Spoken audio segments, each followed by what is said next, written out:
The most incredible and unexpected encounters with animals at night.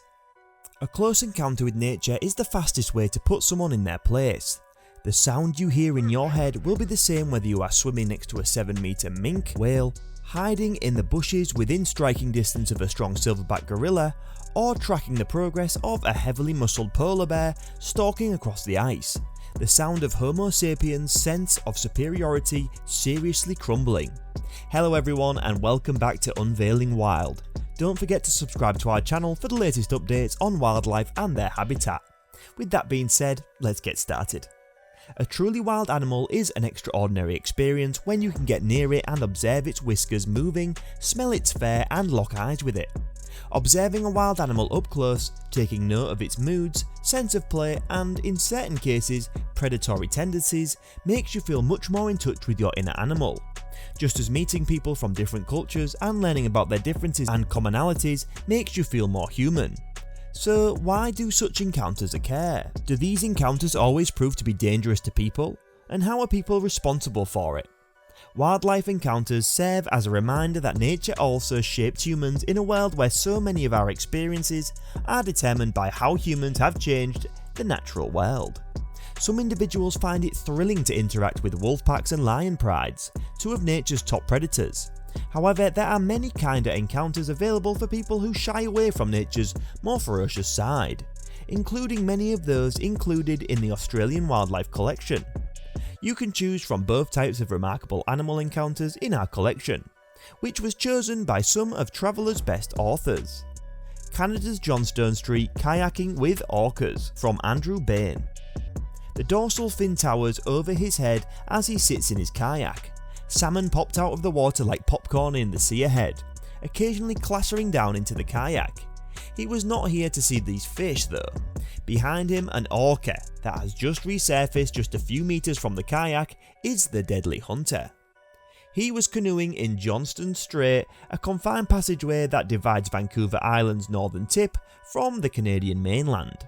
Up to 250 orcas patrol this underwater tunnel every summer in search of salmon migrating into Fraser River, the greatest salmon breeding river in the world. Additionally, at Robson Bight, orcas cruise to the shore to massage their bellies against the flat stones, a behaviour unheard of anywhere else on Earth, removing layers of dead skin. Robson Bight is off limits to kayaks and boats, but we paddle right up to the edge and drift towards the kelp line that parallels the shore. They lay down their paddles, grab a piece of kelp each for us, and sit back and observe as the orcas surface all around us, their fins appearing to rise and fall in ballistic harmony. Nothing stops the orcas from getting close to us, even though they are not allowed to paddle within 100 meters of them. When a male killer whale with a 2-meter high dorsal fin suddenly appears beside me, they surface first at a distance of 40 meters, then at a distance of 30 meters, and last at a distance of fewer than 5 meters, shaking the water and briefly upsetting his equilibrium. We camp within a kilometer from the Robson Bight Reserve's edge each night, behind one of the strait's gravel beaches. When passing orcas' surface just meters away, they make a loud explosion of sound that can be heard from a beach campfire in the darkness. We erupt into stillness as we listen to the sea's music, which is superior to any story told over a campfire. We'll be canoeing through them again tomorrow. Kenya's lion feeding frenzy from Ute Junker. Everyone loves cats in Africa. Hippos can yell like nobody's business, elephants are majestic and giraffes are adorable, but it's the big cats that are truly mesmerising, both for their beauty and their capacity to eviscerate you if the whim strikes. The lions put on the best performance of all the cats. Lions, in contrast to shy isolated leopards and cheetahs, let everything hang out. Whether they are engaged in extended mating rituals or are simply relaxing on a tree branch, they seem simply amazingly unconcerned by onlookers.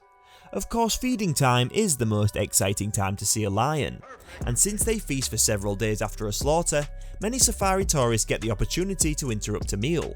My favourite sighting was when our guide showed us 2 female lionesses and their 3 cubs munching on the recently murdered baby giraffe carcass. If excellent manners are what you seek, remain at home, since this is not a sight for the faint heart. Safari is life as it is, and when animals eat, there is a lot of blood and intestines involved. The sheer number of animals that may be sustained on a single kill is one of the most amazing aspects of life on the African plains. Other animals can then eat the carcass after the lions have finished their part. None of the lions around the carcass will move while they alternate between eating and sleeping.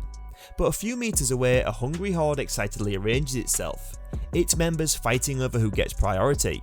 The large hyenas are in charge of the food chain, followed by the lean jackals and then the vultures. Even if the poor old vultures must settle for at least appetizing bits, there will be enough for everyone. Kolka Canyon Condor sightings by Ben Groundwater. This morning there is an air of anticipation among those gathered on the cliff's edge, and there is a rumour of excitement spreading among those bundled up in their warmest clothes. We're all thinking that they'll show up soon.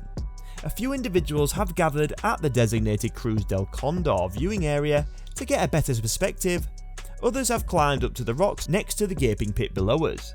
Despite this, it's difficult to see anything at the moment or to imagine what lies beneath until the light gradually grows stronger. The mist that has been lingering on the canyon's rim dissipates, and the dizzying chasm, which is more than twice as tall as the Grand Canyon, becomes visible. Canyon of Kolka. Because this rift in the Andean plateau falls more than 3 kilometers deep, it would be famous just for the scenery. However, everyone is present this morning for a completely different attraction.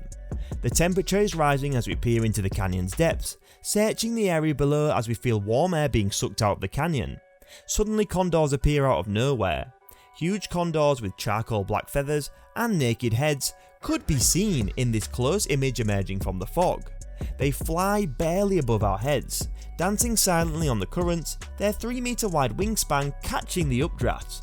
1, 2 and then 10 of these majestic birds emerge from the abyss as the sun rises, catching the first rays and getting ready for the hunt. But at Kolka Canyon, they are present. In your immediate vicinity, the sound of feathers whooshing overhead as they climb higher by catching thermal currents can be heard. Their sharp ears can be followed as they search for food leftovers while entertaining the crowd daily. As onlookers smile, point and gape in awe at this incredible sight, cameras' shutters click and the condors vanish quickly as they emerged. Once more, they are well above the Andes, barely larger than specks in the sky. So what do you think about this? What will you do if you accidentally face a wild animal? How are you going to react to it? Well, this brings us to the end of the video. If you enjoyed watching, do like this video. Don't forget to subscribe to the channel for more insightful content from us. We'll see you in the next one. Until then, peace.